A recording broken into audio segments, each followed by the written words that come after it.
I smelled it before I realized I was standing in the wrong place. It wasn't just the scent of forest or damp earth. It was a thick, sickly sweet stench that dried my mouth instantly. The ground beneath my boots was soft. Too soft. It sagged like a bog, even though it hadn't rained in a week. I looked down. In the weak moonlight filtering through the canopy, I saw that I was standing on a fresh mound. The earth was warm.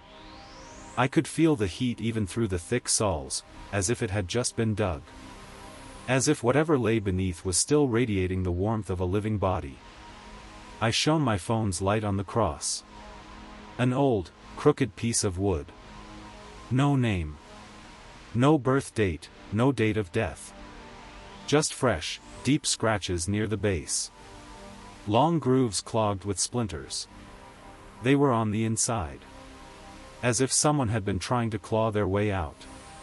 Or as if someone being dragged into the pit had clung to that cross with their last strength.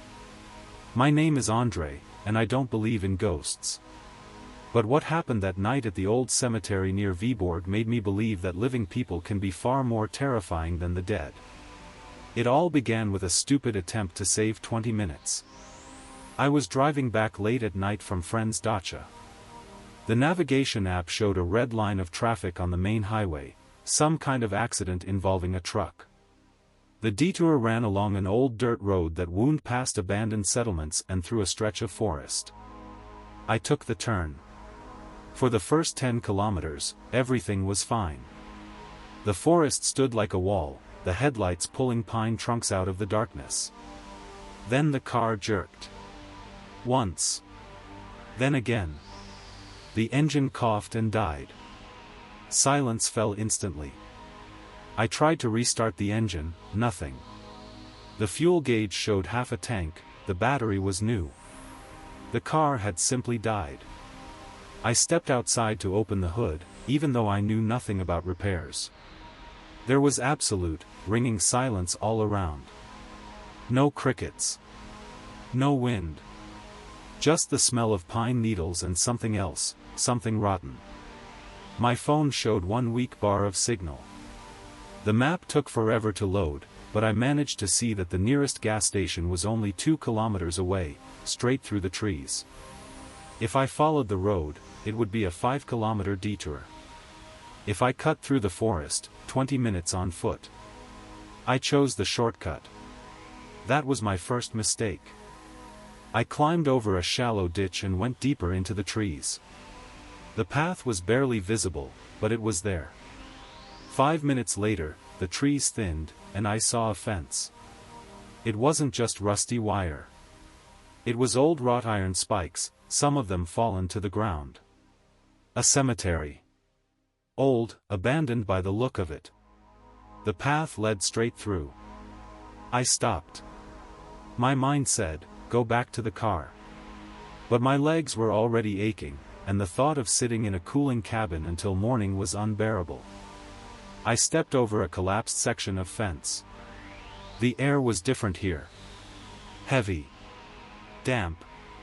I walked, trying not to look around, but the beam of my phone flashlight kept catching faces in oval photographs. Faded, chipped at the edges. Dates from the early 20th century. The 1930s. The 1950s. Then I heard a sound. At first I thought it was a branch crunching under my own boot. I stopped. The sound came again. To my left. About 30 meters away. It was rhythmic. Heavy. A wet scrape, followed by a dull slap. The sound of a shovel biting into soil. I froze, pressing myself against an old, moss-covered headstone. Who would be digging a grave at 3 in the morning in an abandoned cemetery? Curiosity is a survival defect. Instead of running back to the road, I crouched and moved quietly toward the sound.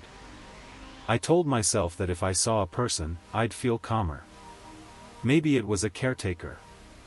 Maybe he could point me the way. I crept between the graves, barely breathing. The stench of rot grew stronger. Now it was mixed with the smell of cheap tobacco. I peered out from behind a wide oak. In a small clearing ringed by dense shrubs, a lantern burned. It stood on the ground, throwing long, dancing shadows. I couldn't see the pit behind the pile of earth. But I saw the man. He stood waist-deep in the ground. A filthy jacket, hood pulled over his head. He worked methodically, unhurried. Tossing out soil, smoothing the edges. But the worst part wasn't that. Next to the pit lay a long object wrapped in black plastic. Cold washed over me. It wasn't a bag of trash. The shape was unmistakable. Shoulders. A head. Legs. I stepped back. Slowly. One step at a time. A dry branch cracked under my foot. The sound rang out like a gunshot. The digger froze. The shovel hung in the air. He didn't spin around. He simply lowered the shovel and slowly turned his head in my direction. The lantern lit him from behind, so I couldn't see his face, only a dark silhouette. "Who's there?" His voice was hoarse, smoked raw. Calm. Far too calm. I didn't answer. I turned and ran. I ran without seeing the path, tripping over roots and iron railings. Branches lashed my face, tearing the skin.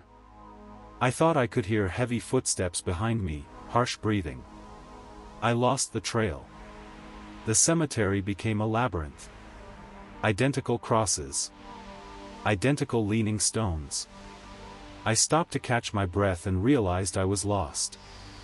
The silence returned. But now it felt different. Waiting.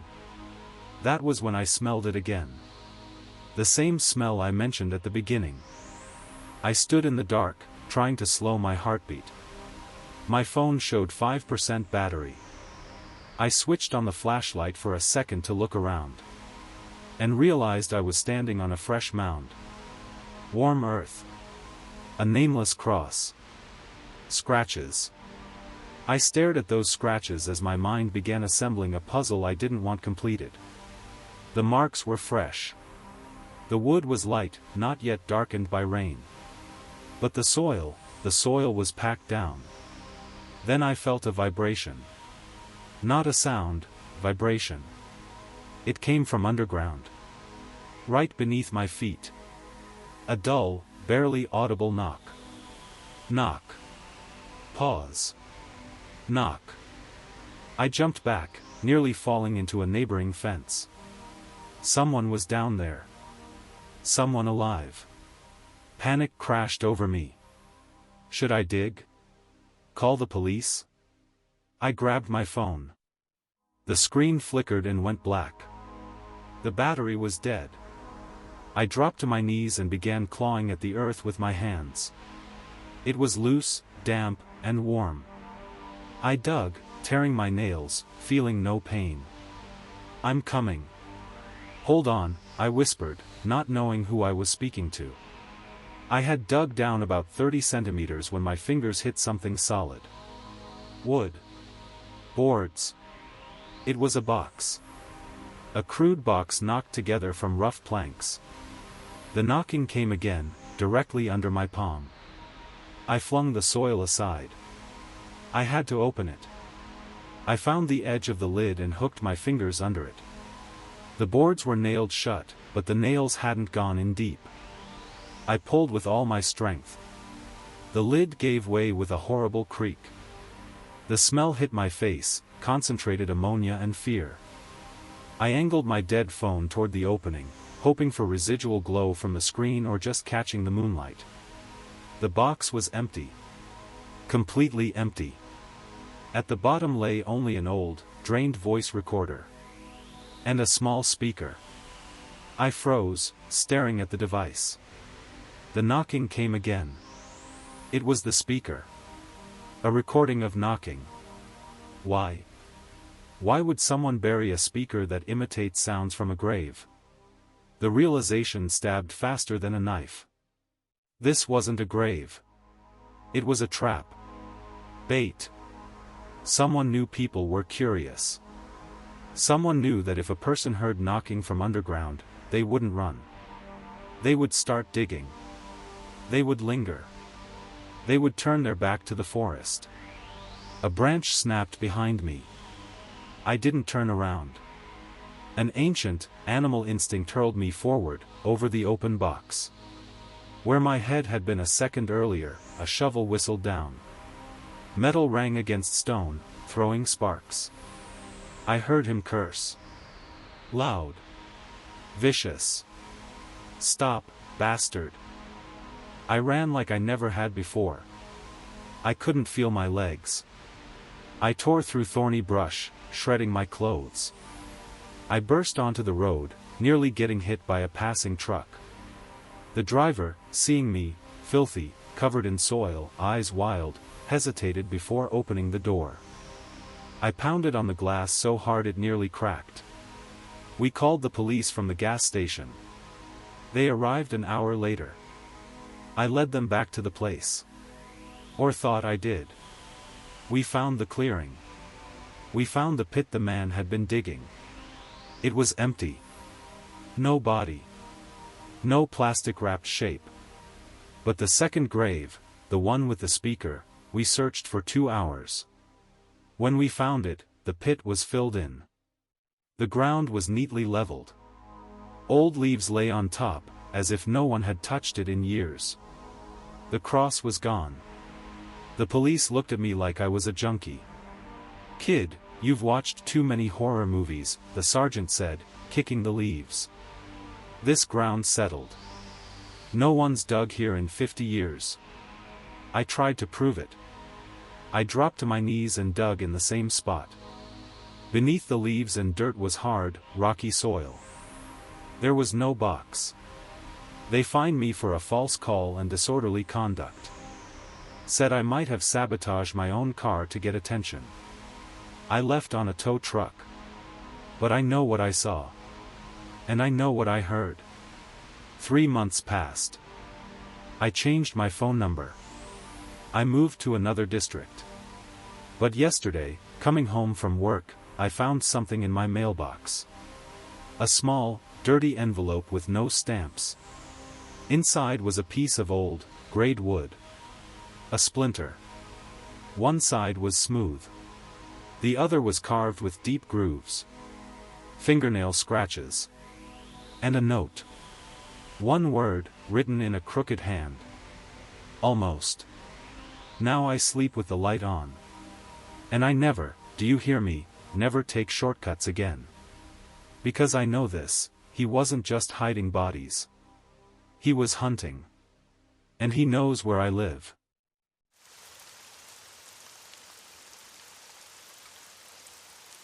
The mud beneath my feet squelched with a vile, wet sound.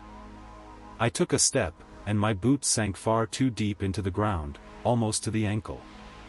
That wasn't normal.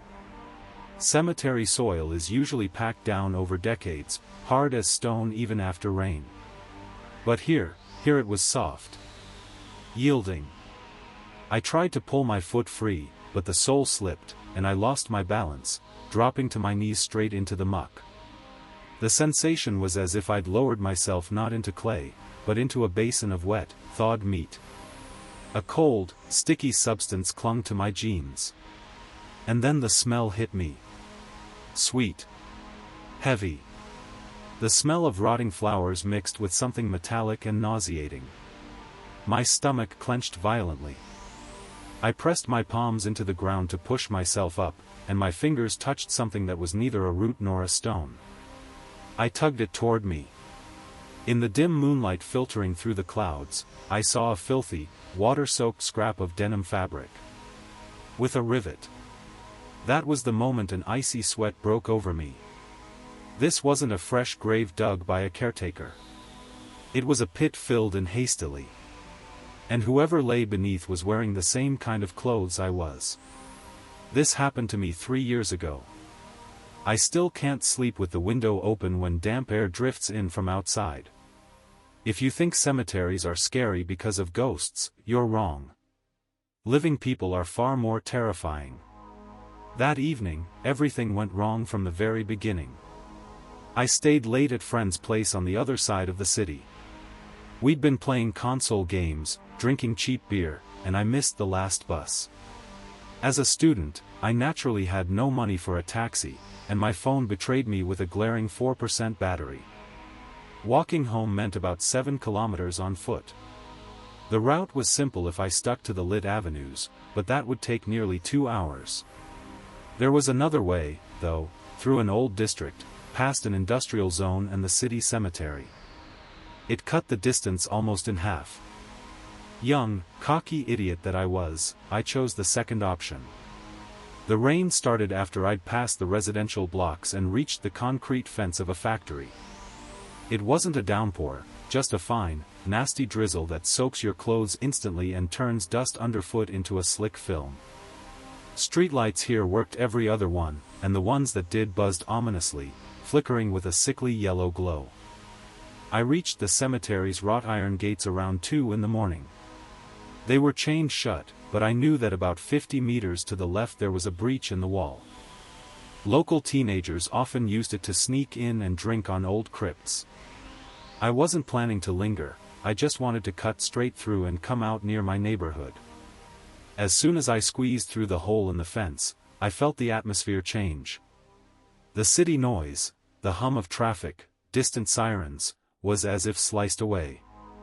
All that remained was the rain whispering through the leaves of old maples and the sound of my own footsteps.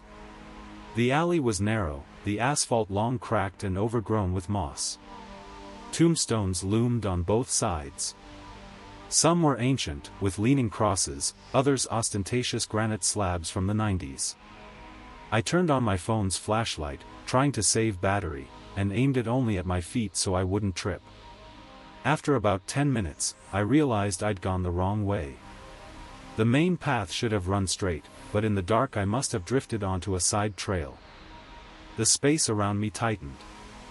Shrub branches snagged my jacket like bony fingers trying to hold me back. I stopped to get my bearings. The silence was crushing. You know that feeling when you're alone but sense someone watching you from behind? The hairs on my arms stood on end. I spun around sharply, shining my phone behind me. No one. Just wet gravestones and black gaps between trees. Calm down, I whispered to myself. My voice sounded pathetic. Instead of going back, I decided to cut through the sections directly, orienting myself by the distant glow of streetlights beyond the perimeter. That was a mistake. The first and the worst. The ground beneath my feet grew looser and looser. I left the asphalt for bare earth, which quickly turned into a muddy slurry in the rain. I walked staring down, trying not to step on grave mounds, though in the darkness the boundaries of the plots had long since blurred. That was when I smelled it. At first, I thought there was a dump nearby. The air reeked of something sour, spoiled. But as I moved forward, the smell changed. It grew sweet. Sickeningly sweet.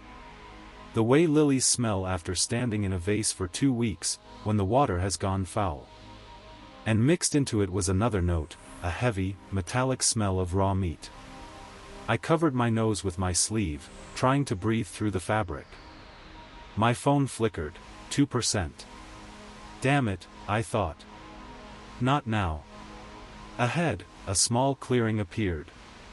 Fewer trees here, and the rain fell harder. In the center of the clearing, I saw a pile of earth. Black, glossy with moisture, standing out sharply against the withered grass. My brain, scrambling for a rational explanation, offered one: there's a funeral tomorrow. The diggers prepared the site. It sounded logical.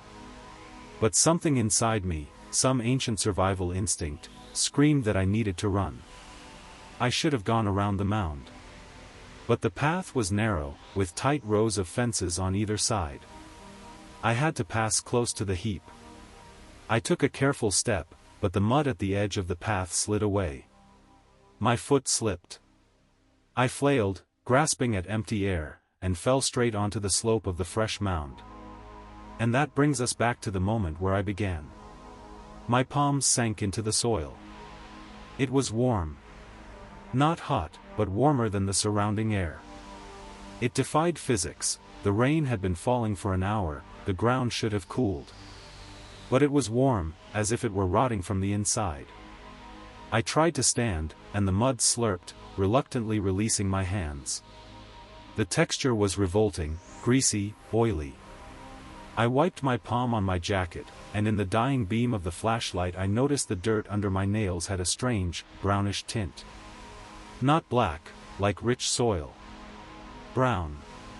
Red. The smell became unbearable. I would have vomited right there if terror hadn't locked my body in place. I started crawling backward, still on all fours, and my hand caught on something in the loose soil. I thought it was a root. I pulled. The earth gave way too easily. Far too easily. A piece of fabric emerged from the clay. Thick blue denim. I froze. My breath caught in my throat.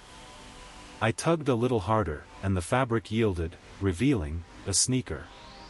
A dirty white sneaker. Nike. Exactly like the ones my classmate wore. At that moment, my phone vibrated, warning me of 1% battery, and the screen went dark. Darkness swallowed me instantly, dense and absolute. I was alone in the dark, sitting in the mud, holding onto a leg sticking out of the ground.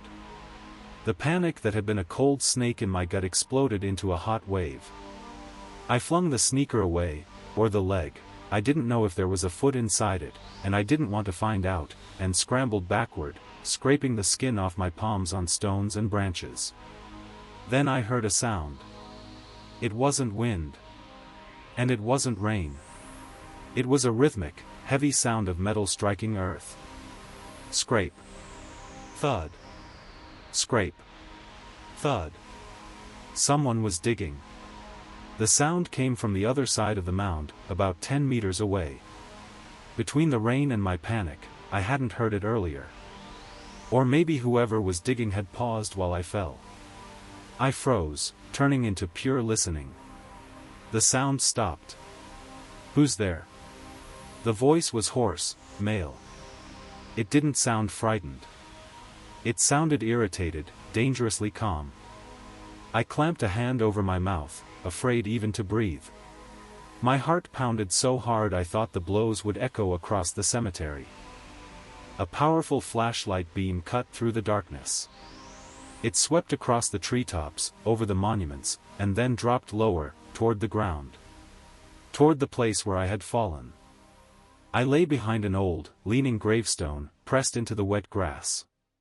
The mud on my clothes helped me blend with the earth, but I knew that if he came closer, he'd see the traces. My fall had left a massive, torn wound on the slope of the fresh grave. The beam stopped where I had pulled out the piece of fabric.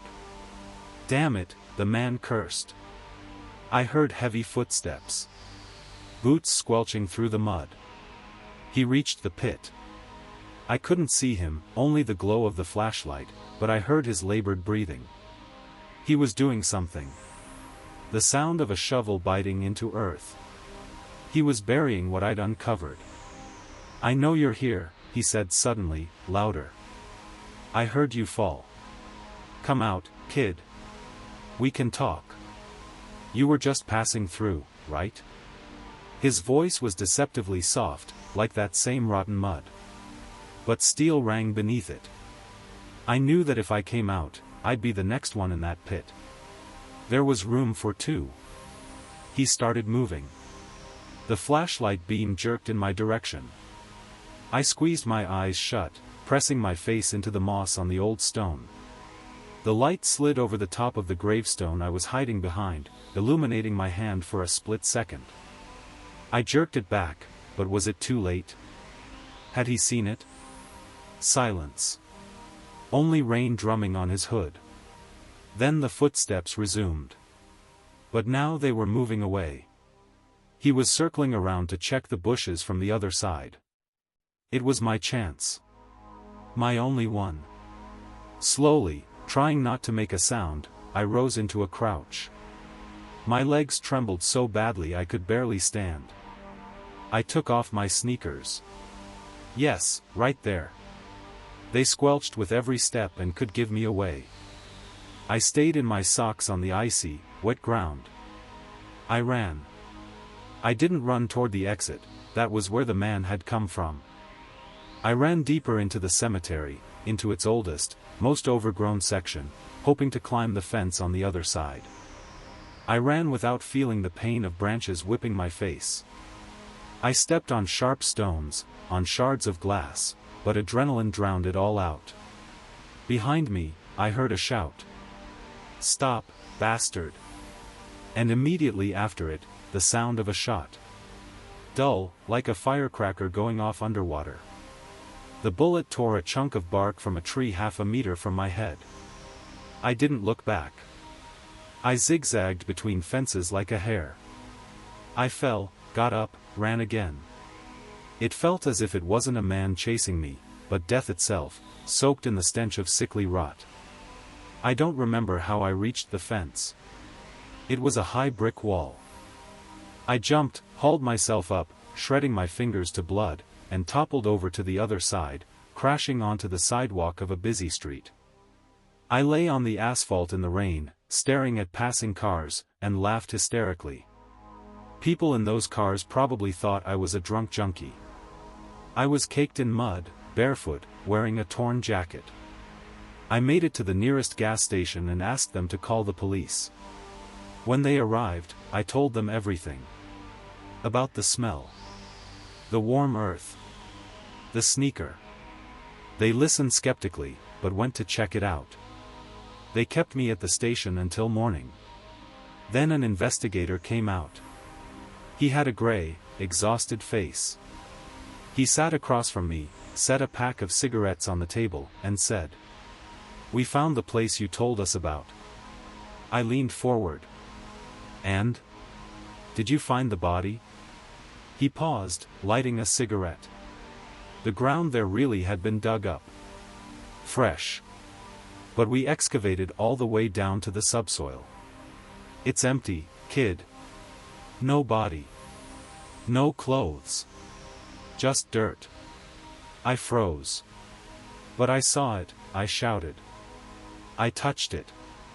There was a sneaker. There was a man with a gun. We found tracks, he cut me off. 2 sets. One barefoot, yours. The other heavy army boots. And we found a rubber bullet casing. But no body.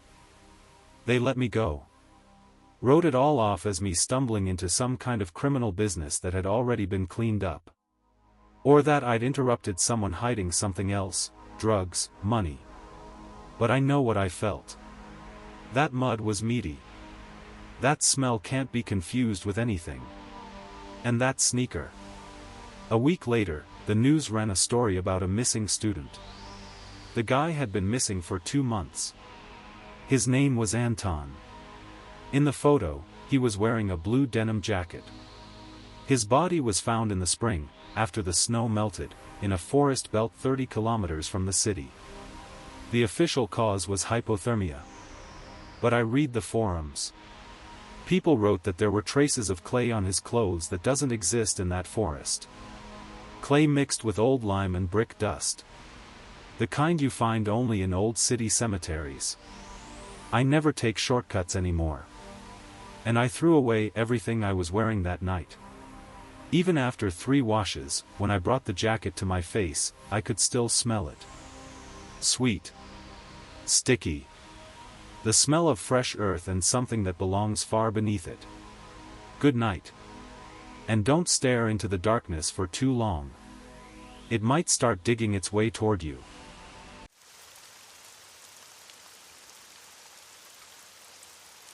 The beam of the flashlight trembled. It didn't flicker the way it does when batteries are dying, it trembled.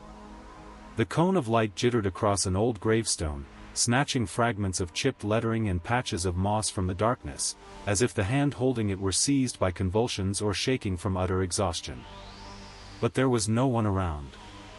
I took a step closer, and it hit me at once. The smell. Not just damp earth, but a thick, sickly sweet stench that instantly left a metallic taste on my tongue. I moved nearer. The flashlight lay directly on top of a fresh mound of soil. I bent down and touched its casing. It was warm. Not warm from the bulb, warm from another person's hand. Damp. Sticky. And at that exact moment, the ground beneath the flashlight sank. Slowly, with a wet, sucking sound, as if something below had just removed its support, or stopped bracing its back against a coffin lid. This happened to me last fall. I still can't sleep without a light on, and the smell of wet earth makes me gag. But you need to hear this. I've always considered myself a rational person. I work in logistics, live by schedules, don't believe in omens.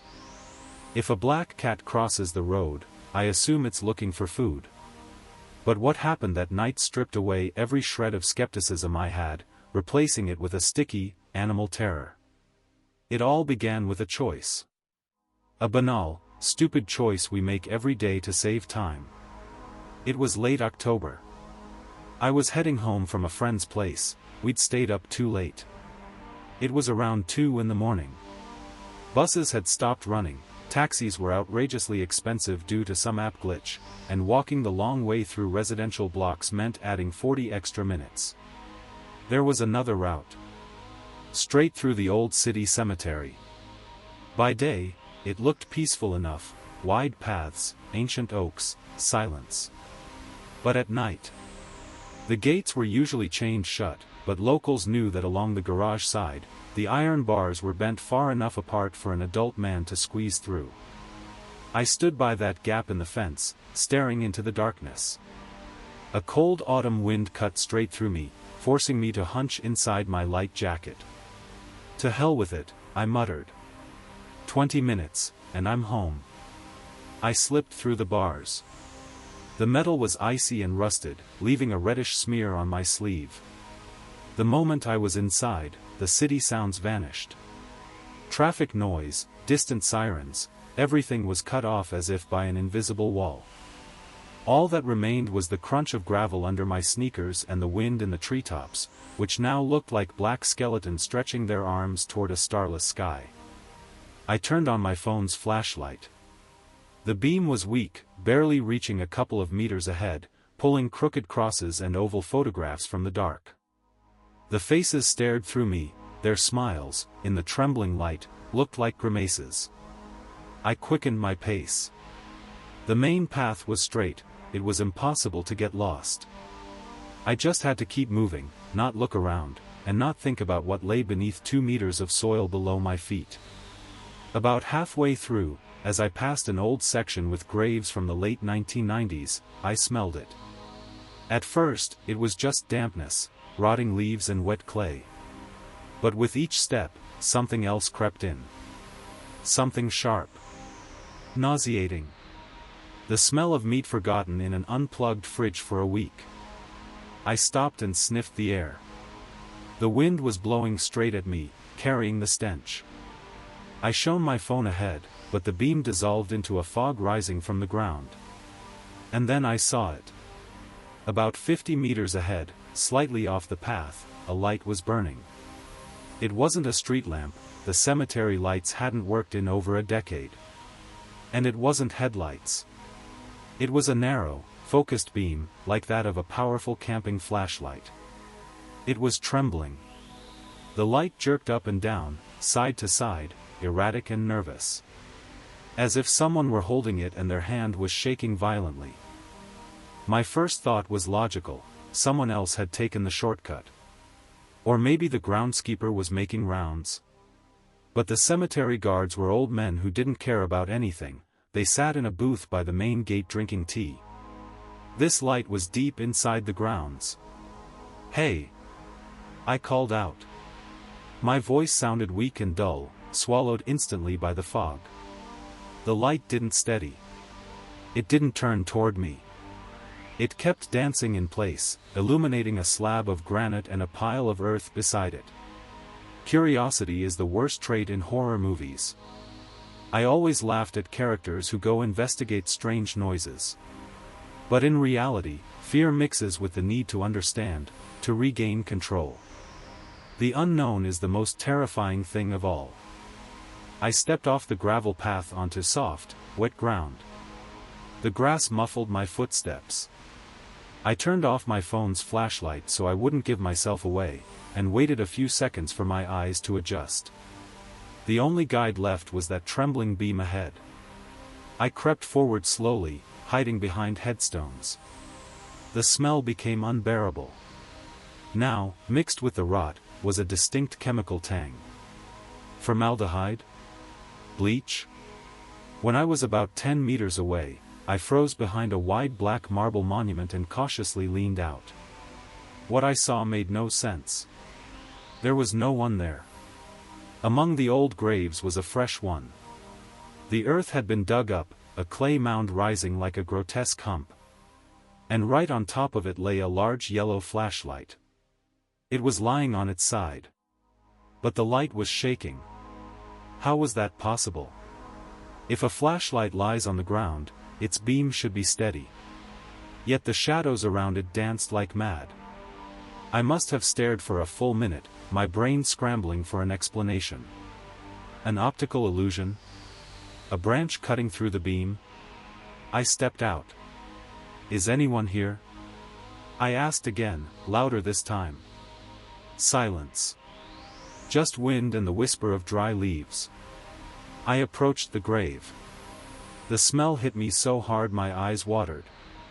I pulled out a handkerchief, pressed it to my face, and took the last few steps.